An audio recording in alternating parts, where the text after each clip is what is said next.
Si tienes un hondo penar, piensa en mí. Si tienes ganas de llorar, piensa en mí. Ya ves que venero tu imagen divina. Roberto Alagna. It's me. I confirm it's me.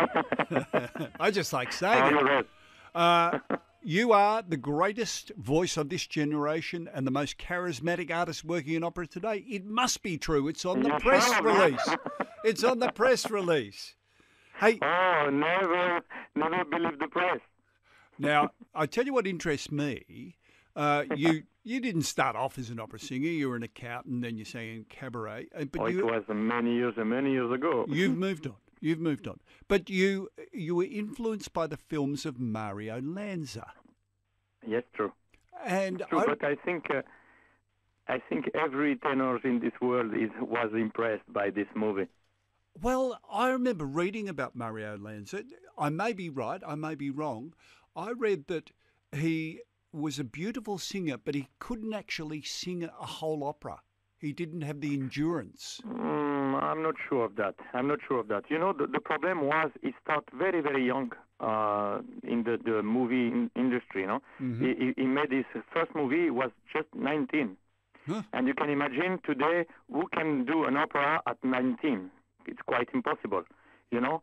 And maybe because he has such a huge success in movies Yeah. and in Hollywood, after that the pressure was too big, you know, because everybody was expecting him on live, and maybe the problem was more the nerves. And you know, in this world of Hollywood, it was very, very difficult for him because he started to drink, he started to had such a lot of problems. And in opera, if you are not very, very healthy, it's Yes. impossible to go on stage. I think that's what the reason why Mario Lanza sang just on movies, because after that he was too famous, maybe, to start from the beginning again on stage. You know, on stage you have to give 100% or maybe more sometimes. You know, it's quite difficult, and you can imagine when you have such a reputation like him, being, you know, the legendary Mario Lanza for many years. It was difficult, even if he was very young, because he died when he had just 38 years Is that old all? when he died. Yeah. You know, a lot of singers are quite young at this age on stage. So if they asked you to remake, not a bad idea actually, to remake a Mario Lanza movie, you'd say yes or no? It's funny you asking me that. You know why? Because when I was singing on cabaret, I was very young too, because I started when I was 15 years old. And I remember I was 18 when a producer came and asked me to do a movie about Mario Lanza. Yeah. And I was supposed to be Mario Lanza young and Jose Carreras, Mario Lanza older. Okay. And I remember I received the scenario, and I read that. I showed to my mom, and I told you the truth.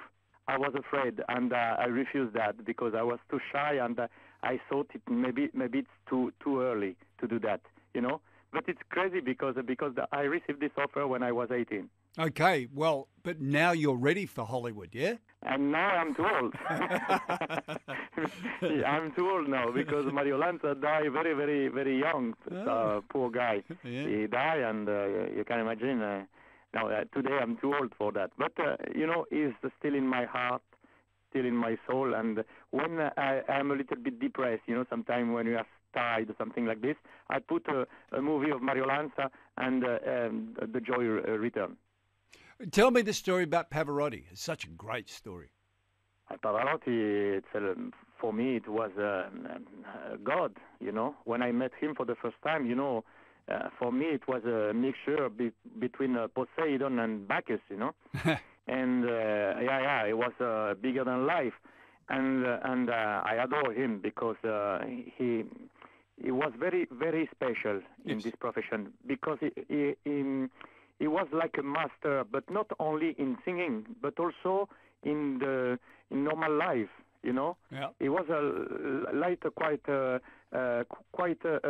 very very philosophic singer. You know, and I adore him for many many years, and I miss him a lot. You sort of did you sort of audition for him, as it were?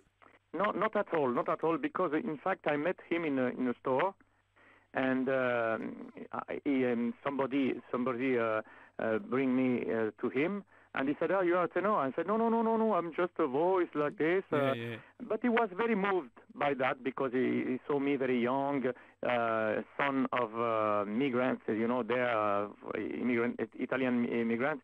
And he was touched by that, and he told me, "I would like to listen to you." And he invited me in Pesaro.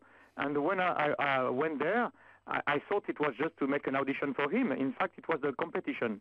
And I started doing this competition without preparing something, you know. But, you know, he was very, very, very kind with me. I don't know why. He's all the time was, I felt him, I don't know, special with me. He was like a father, but in the same time, you know, with a lot of admiration.